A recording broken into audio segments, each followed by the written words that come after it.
Case Study C1, Part 3, Diagnostic Biomechanical Experiments. The analysis in Part 2 opened the possibility for additional biomechanical experiments that could strengthen the biomechanical diagnostical conclusions.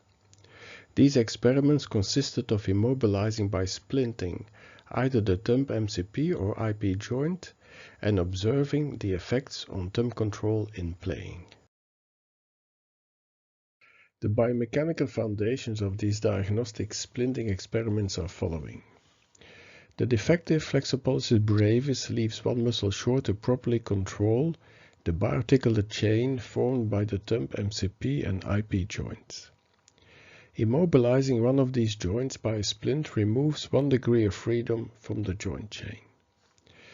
The FPL and EPL then form, over the non-splinted joint, a functional antagonistic muscle pair that should be able to fully control this joint with normal forces and without abnormal co-contractions. Diagnostic value of MCP joint or IP joint splinting. If splinting of the thumb, MCP or IP joint would restore normal control of the thumb in playing, this would provide further evidence that the thumb dysfunction resulted from compensation for the defective flexopollicis brevis and not from a control defect in the central nervous system. Splint design. Specifications. To be effective, the splinted joint needed to be completely immobilized. The splinting should not obstruct blood supply or compress nerves. Material and methods. Splints were cut from sheets of thermoplastic material standard used in hand therapy splinting. When heated in a hot bath at about 60 degrees, this material becomes malleable. Thus heated, the splints were tightly anatomically molded as half-open casts around the dorsum of the joints and finger segments. When cooled, the splint cast became hard and rigid. For full joint immobilization, the casts were tightly fixed to the joint segments by taping.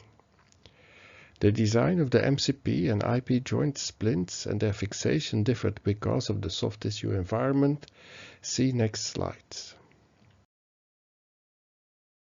MCP joint splint, specifications and realization. The picture shows a schematic of the MCP joint splint fixation. Only the middle phalanx could be ring taped to the dorsal splint. The thumb metacarpal was inaccessible for ring taping by the thenar and adductor pollicis muscle masses and their skin cover. Moreover, while the MCP joint had to be fully immobilized, the CMC joint had to remain fully mobile for playing motions. To realize this, the splint was proximally made as long as the thumb metacarpal. The splint was proximally fixed by transverse tapes across the dorsal and palmar sides of the hand. These tapes crossed the CMC joint at the level of the CMC joint axis. It was verified that these fixation tapes did not limit the CMC joint motions in the ranges used in playing.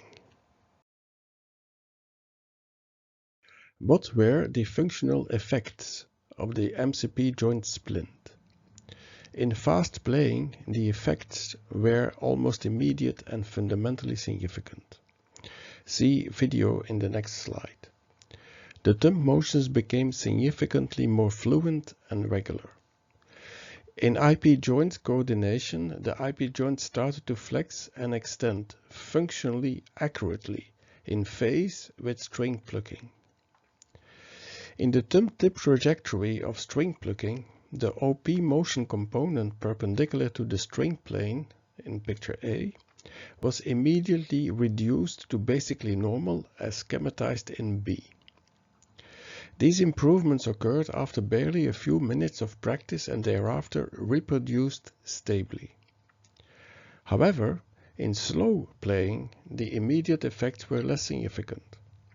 Although the thumb motion became more controlled and notably the FPL-EPL co-contractions were significantly reduced, this had no immediate effect on the reflex of flexing the index tip to the thumb tip.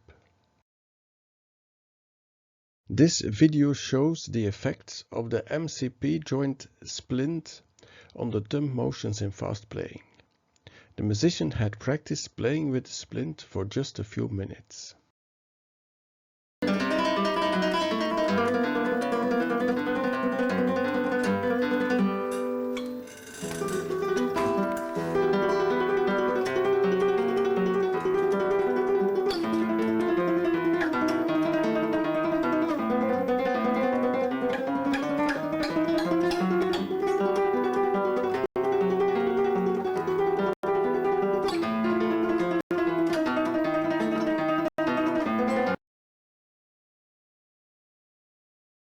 IP joint splint specifications and realization. For the IP joint splint, the phalangeal segments proximal and distal to the IP joint were fully accessible. The splint could be anatomically molded around the segments, joint and proximal nail bed. However, in thumb stroke, the angle between the end phalanx and the string plane is very small, so that the radial side of the end phalanx had to be largely left uncovered by the fixation, otherwise the fixation would have touched the strings in string plucking. To compensate for the loss of fixation stability at the radial side of the end phalanx, the radial clearance of the splint was tailored to the minimum required to avoid touching the strings in string plucking, and the splint was otherwise extended over the end phalanx as distal as possible. IP joint splint functional effects. The immediate effects of the IP joint splint were similar to those of the MCP joint splint. See videos in the next two slides. In fast playing, after just a few minutes of practice, the musician developed accurate MCP joint flexion extension coordination, controlling flawless thumb string plucking. Playing became smooth with low forces and no FPL-EPL co-contraction reflexes. Similar to the MCP joint splint results, the perpendicular OP component in the thumb tip trajectory in diagram A was reduced to the basically normal string plucking trajectory in diagram B. In slow playing, the immediate effects were somewhat more significant than with the MCP joint splint. FPL-EPL co-contractions were highly reduced, as well as the tendency of the thumb to seek support from the index. However, the index still reflexively flexed toward the thumb tip. This video of fast playing was taken after just a few minutes of practice with the IPG splint. The video shows only the extended underside of the splint. The half-open radial side is hidden from view.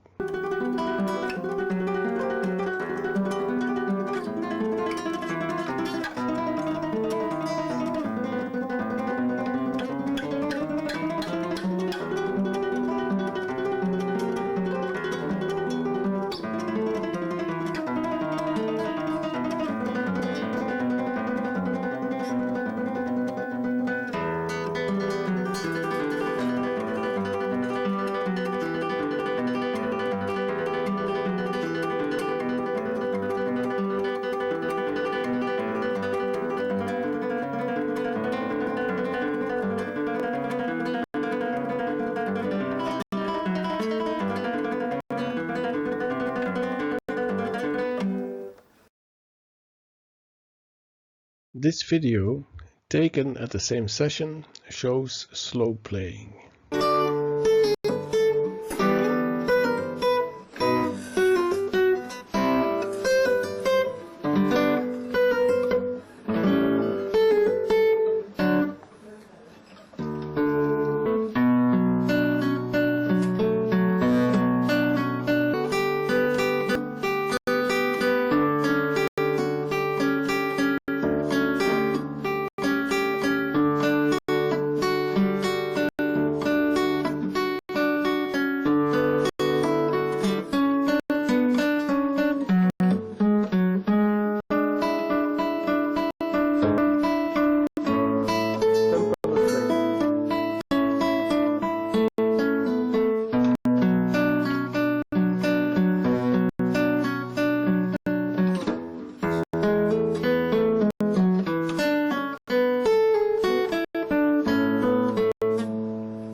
What are the conclusions of the splinting experiments?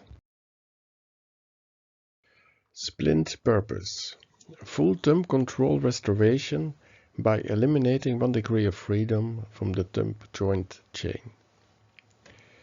After splinting one joint, in fast motions, the FPL and EPL as an antagonistic muscle pair managed to accurately control the unsplinted joint. Hereby the MCP and IP joints respectively were controlled equally well in phase with string plucking.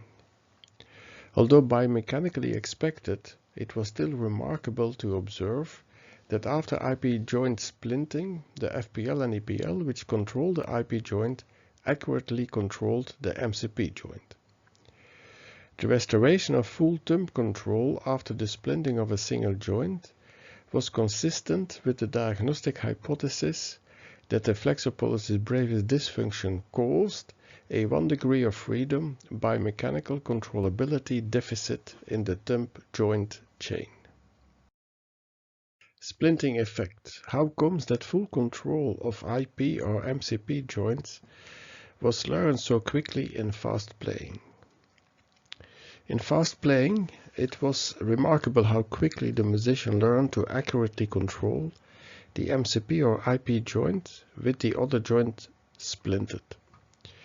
This might be explained by the fact that also in the non-splinted thumb, the FPL and EPL worked synergistically, as shown by their co-contractions to compensate for the control deficit caused by the flexor pollicis brevis defect.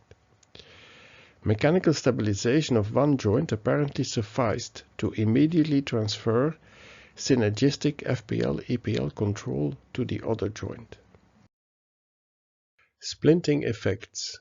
Why no suppression of index flexion in slow playing? Analysis of slow playing without splints clarified that the thumb could leave the index tip at will to play a string.